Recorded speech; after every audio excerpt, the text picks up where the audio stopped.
If you're anything like me and you're naturally a little bit of a lazy girly, you might be a bit fed up of constantly being told that you need to leave your lazy girl era in order to be considered productive. There's this belief in society that being productive means that you have to be hustling and burning the candle at both ends if you're ever going to be a success. But I'm here to tell you something. Embracing your natural laziness tendencies might actually be the secret sauce when it comes to unlocking your full potential without feeling like you have to change who you are.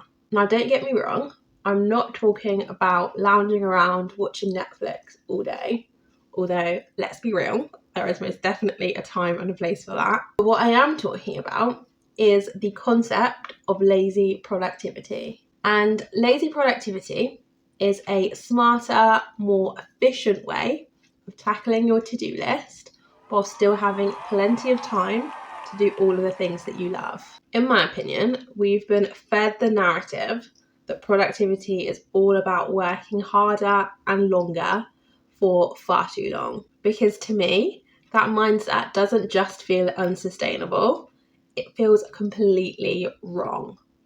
Think about it. How many times have you pushed yourself to the absolute brink, sacrificing sleep, your social life, or even your mental health, all in the name of being productive?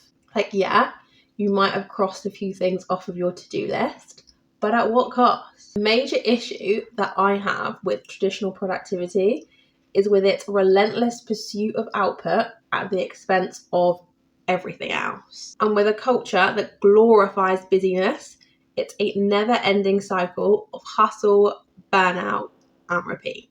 It's like we're all supposed to just believe that the more overwhelmed and stressed you are, the more successful you must be. But to me, productivity shouldn't be about how much you can cram into a day or how many hours you can clock up at the office.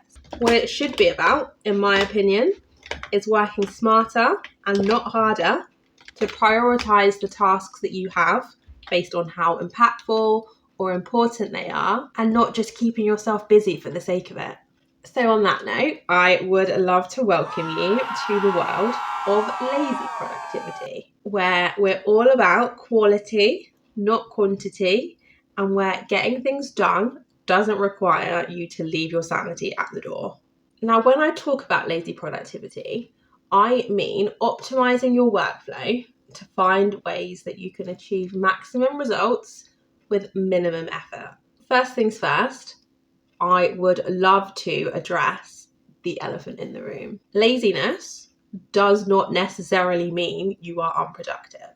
When you're feeling lazy, your brain goes into problem-solving mode to find the quickest and easiest way that you can get things done. And that is the essence of lazy productivity. And it's not just about finding shortcuts or cutting corners. It's about being strategic with your time and energy to focus on the tasks that really move the needle and letting go of the rest. Embracing lazy productivity in your own life starts with a mindset shift to stop viewing laziness as a character flaw and start viewing it as a tool that you can use to your advantage. So the next time you're looking at your to-do list, ask yourself, what tasks on here could I delegate, automate, or just get rid of altogether? By streamlining your workload and cutting out the unnecessary fluff, you can free up valuable time and energy to focus on the things that really matter. But perhaps the most important aspect of lazy productivity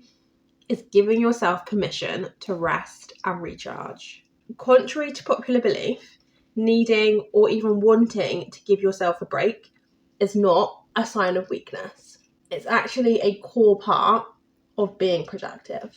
And one of the biggest barriers to productivity is feeling completely overwhelmed by the sheer amount of things that you need to get done. And the solution to that is to break them down into smaller, more manageable chunks. So instead of trying to tackle everything at once, you focus on one task at a time and break it down into actionable steps. Not only will this make the task feel way more manageable, will also help you to maintain your focus and momentum as you power through your to-do list. Now, before I leave you, I just want to address one thing that's probably going to come up at some point on your lazy productivity journey. Guilt and shame are absolutely not welcome in our world of lazy productivity. So instead of viewing laziness as a character flaw, see it as a natural part of you being who you are. Because productivity isn't about how much you do. It's about how effectively you can use your time and your energy. And I would also like to ask you to be kind to yourself. Recognize that everyone experiences moments of laziness or procrastination from time to time.